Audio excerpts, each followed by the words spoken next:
Why does it feel quieter when you finally stop explaining yourself, yet somehow heavier too, like you've put something down, but lost something at the same time? There's a strange truth hiding here, that silence can protect you and isolate you. And in this video, we'll slowly uncover why letting go of explanations changes everything. There's a moment. It doesn't come loudly. No big decision, no dramatic turning point, just a quiet shift inside you where you stop, not because you don't have words, but because you're tired of using them, tired of repeating yourself, tired of trying to make people see what they don't want to see. And at first, it feels like peace, like finally stepping out of a long conversation that never really listened to you. You notice it. In small ways, you don't reply as fast. You don't defend your choices the way you used to.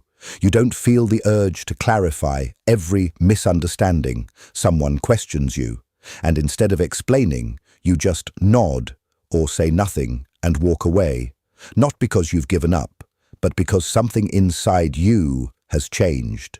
You begin to realize not every person is asking to understand you. Some are just asking to challenge you, to correct you, to shape you into something that makes sense to them. And slowly, you stop participating in that because explaining yourself, it used to feel like connection, but now it feels like effort, like carrying something heavy just to be accepted. And there's this quiet truth that starts forming, that being understood is not something you can force.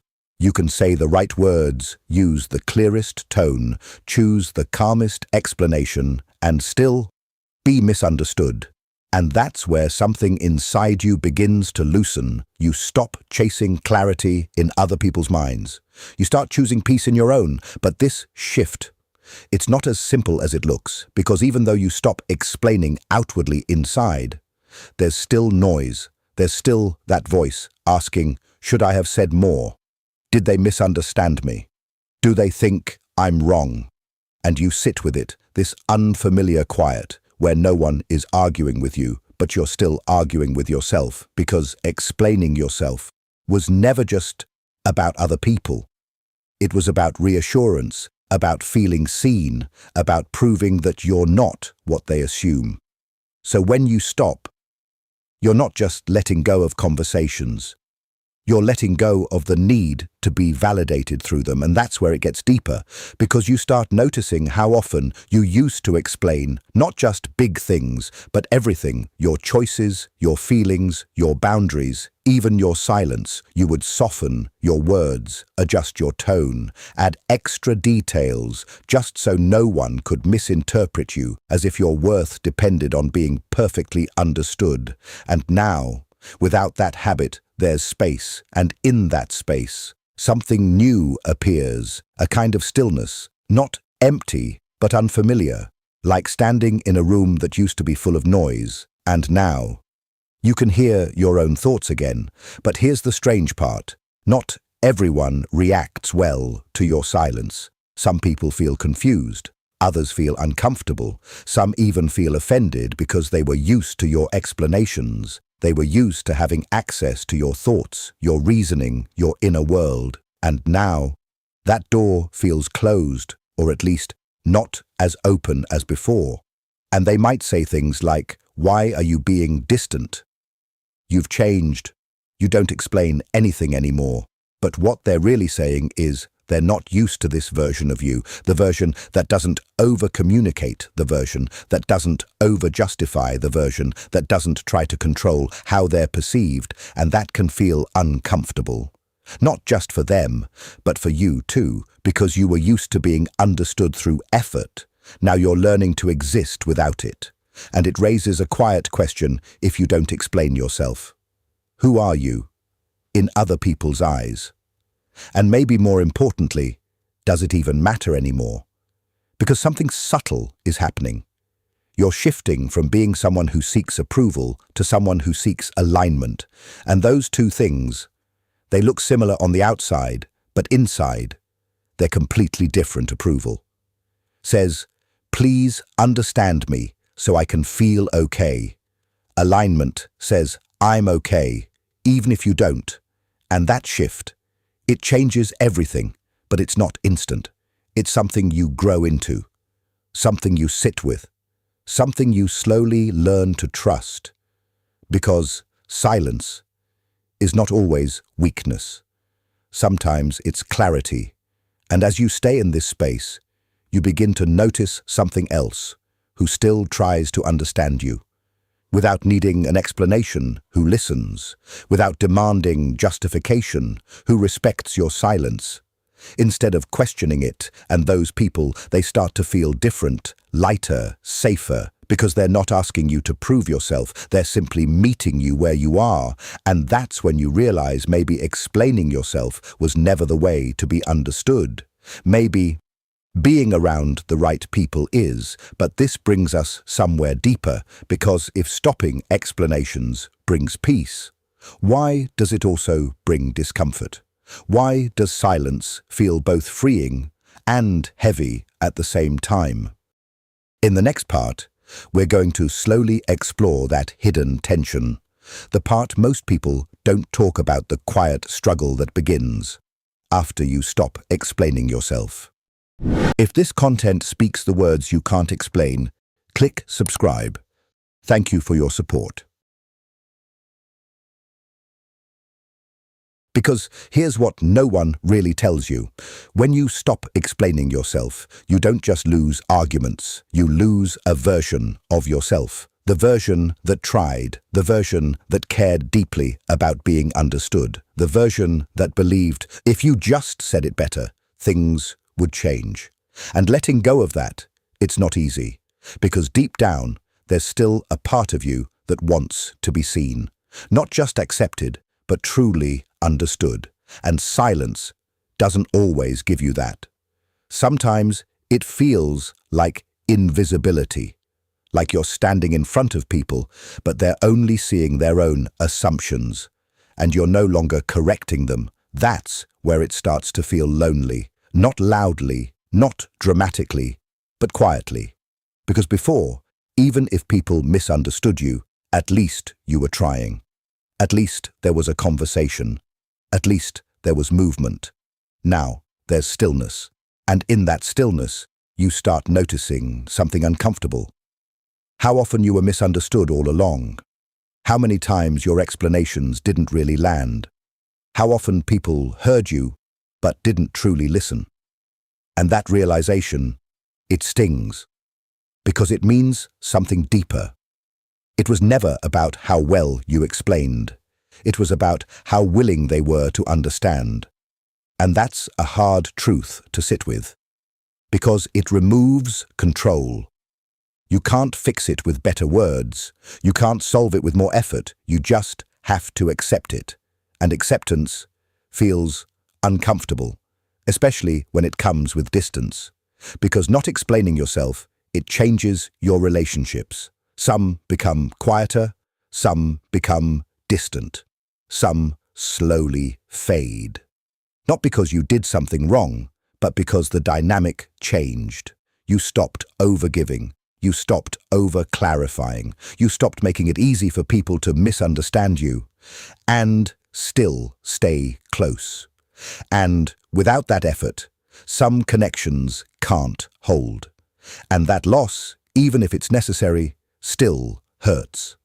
Because part of you keeps asking questions. Was I too silent? Should I have said more? Did I push them away? And those questions, they don't always have answers. They just sit there, like echoes of who you used to be. And then there's another layer, one that's even harder to admit. Sometimes you used explaining as a way to feel in control. If you could just say it right, if you could just clarify enough, if you could just make them understand, then maybe they wouldn't leave. They wouldn't judge you. They wouldn't see you the wrong way. So when you stop explaining, you're also letting go of that illusion.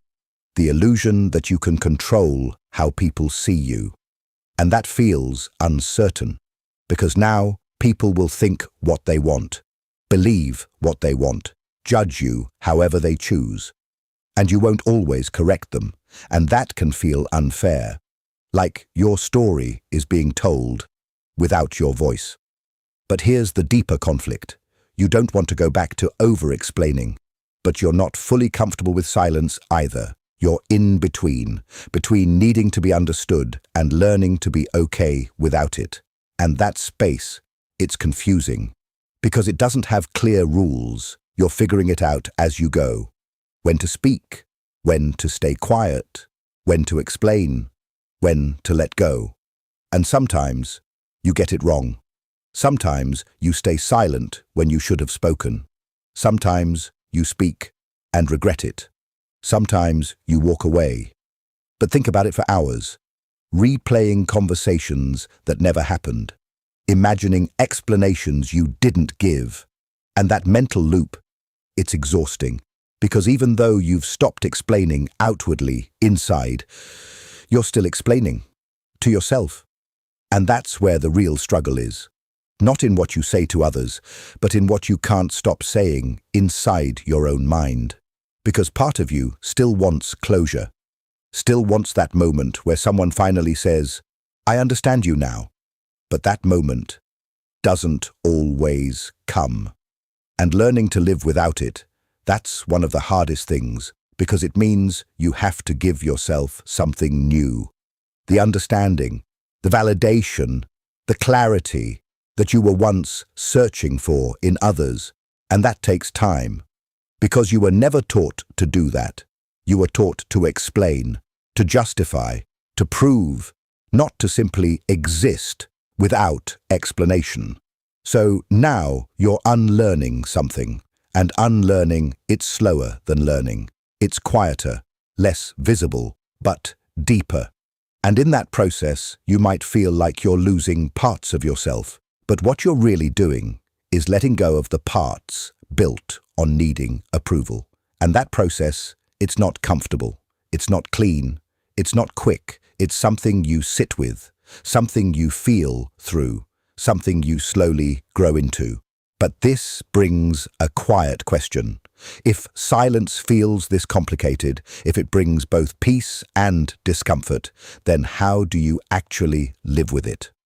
How do you stop explaining yourself without feeling disconnected or misunderstood or alone?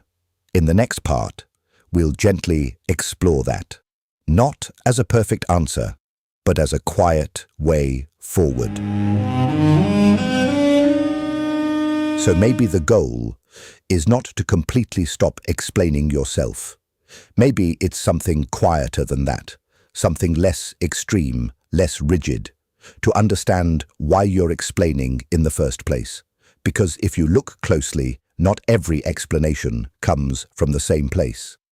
Sometimes you explain because you genuinely want to share, because you care, because you want connection.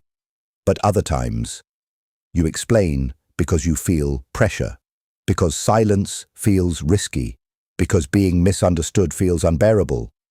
And those two reasons, they may sound similar on the outside, but inside they feel completely different. One feels calm, the other feels tight. One feels like a choice, the other feels like a reaction. And once you start noticing that difference, everything begins to shift. Because now you're not just asking, "Should I explain?" You're asking something deeper. Where is this coming from? And that question alone creates space, a small pause before you speak, a moment where you don't rush to fill the silence. And in that pause, you start to feel something new, freedom. Not the loud kind, not the kind that announces itself, but a quiet kind of freedom, the kind that lets you choose instead of react. And that's where things begin to change. You don't have to become someone who never explains. That's not the goal. Silence is not a rule you have to follow. It's just an option you now understand. You begin to explain when it feels right, not when it feels necessary. And that difference changes your energy completely, because before, your explanations carried weight. They carried urgency. They carried this invisible pressure to be accepted, to be seen correctly, to not be misunderstood. But now, your words feel lighter. You speak because you want to, not because you're afraid of what happens if you don't. And that alone is a different way of living. You're no longer chasing control. You're no longer trying to manage how people see you. You're simply expressing what's true and letting that be enough. And at first, that might feel unfamiliar because you've spent so much time adjusting yourself, so much time choosing the right words, the right tone, the right explanation, just to avoid being seen the wrong way.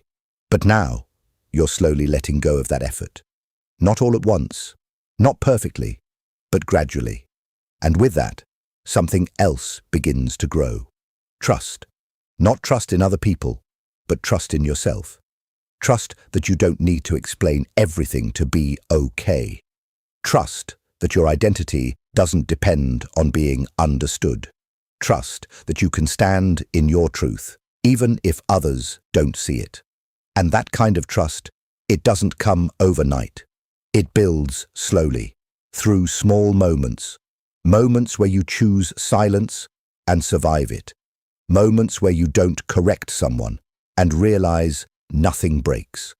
Moments where you let someone misunderstand you and you're still okay. And those moments, they start to stack, quietly, gently, until one day you notice something has changed. You're not as triggered by misunderstanding anymore. You're not as quick to defend yourself. You're not as anxious about what people think. And that doesn't mean you don't care. It just means you care differently. You care about truth more than perception. You care about alignment more than approval. And that shift, it's subtle, but it changes everything. Because now your relationships begin to feel different too. Not all of them. But the ones that matter, the ones that stay, they start to feel more real, more honest, more balanced. Because you're no longer over-explaining. You're no longer over-giving. You're no longer carrying the emotional weight of being perfectly understood. And the people who truly connect with you, they don't need all that. They don't need constant explanations. They don't need you to justify every feeling. They don't need you to prove yourself. They simply meet you where you are. And that kind of connection, it feels lighter. It feels easier. It feels like you can finally breathe. And for the people who don't meet you there, you start to see them differently too. Not with anger, not with resentment, but with clarity. You begin to understand that not everyone is meant to understand you. And that's okay, because understanding requires openness. It requires willingness. It requires presence. And not everyone has that to give. And once you accept that, you stop trying to force it. You stop trying to explain yourself into someone's awareness. You stop trying to be seen by people who aren't really looking. And instead, you conserve your energy. You protect your space. You become more intentional, not cold, not distant, just aware. Aware of where your words are valued and where they're not. And that awareness, it changes how you move through the world. You speak with more intention. You listen with more depth. You choose your moments and you let go of the rest. And that doesn't mean you never explain. It just means your explanations become meaningful. They become deliberate. They come from a place of clarity, not fear. And that's a powerful shift, because now you're not explaining to prove your worth. You're expressing because it feels true. And that difference, it gives your voice a different kind of weight, a quiet confidence, a grounded presence. And people can feel that, even if they don't fully understand you. They can feel that you're not trying to convince them. You're not trying to win them over. you're simply being. And there's something deeply calming about that, because it removes the pressure on both sides. And in that space, real connection has room to grow. Not forced, not explained into existence, but naturally formed through presence, through authenticity, through shared understanding. And for the connections that don't grow, you let them go. Not dramatically, not with a final explanation, just gently, like loosening your grip on something that was never meant to stay. And that can feel bittersweet, because even when something isn't right for you, letting go still carries emotion, still carries memory, still carries meaning. But this time, you don't try to explain the ending. You don't try to make it make sense for everyone. You just accept it, quietly, and move forward. And that kind of acceptance, it brings a different kind of peace. Not the kind that comes from everything being resolved, but the kind that comes from not needing everything to be resolved. And that's an important difference, because life, it doesn't always give you clear endings. It doesn't always give you mutual understanding. It doesn't always give you closure. Sometimes it just gives you space. Space to walk away, space to grow, space to become someone new. And in that space, you begin to redefine what it means to be understood. It's no longer about everyone seeing you clearly. It's about you seeing yourself clearly and standing in that, even when it's uncomfortable, even when it's quiet, even when no one else fully gets it. Because at the end of the day, the most important understanding is the one you have with yourself. And once that becomes strong, the need for external validation begins to fade. Not completely, not instantly, but gradually. And in its place, something more stable appears: self-trust, self-respect, self-clarity. And those things, they don't require explanation. They don't need to be proven. They just exist. And you carry them with you, in the way you speak, in the way you stay silent, in the way you choose. And from there, your life starts to feel different. Not perfect, not free of misunderstanding, but more grounded, more aligned, more yours. And that's enough. It doesn't have to be more than that. So if you're in this space right now, where you're learning to stop explaining yourself, and it feels both peaceful and uncomfortable, that's okay. That's where growth happens, not in certainty, but in that in-between space where you're no longer who you used to be, but not fully who you're becoming yet. And it's in that space that you learn the most about yourself, about others, about what truly matters. So don't rush it. Don't force yourself to get it right. There is no perfect balance, only awareness, only intention, only small, honest choices, made moment by moment. And those choices, they shape you, quietly, but deeply. So take your time. Let the silence teach you. Let the discomfort guide you. Let the clarity come slowly. And if this feeling, this quiet shift inside you, feels familiar, then stay with it. There's more here, more layers, more understanding, more growth waiting for you. So stay, continue learning, and maybe watch the next story. Because sometimes the answers you're searching for, they don't come from explaining. They come from finally learning how to listen to yourself.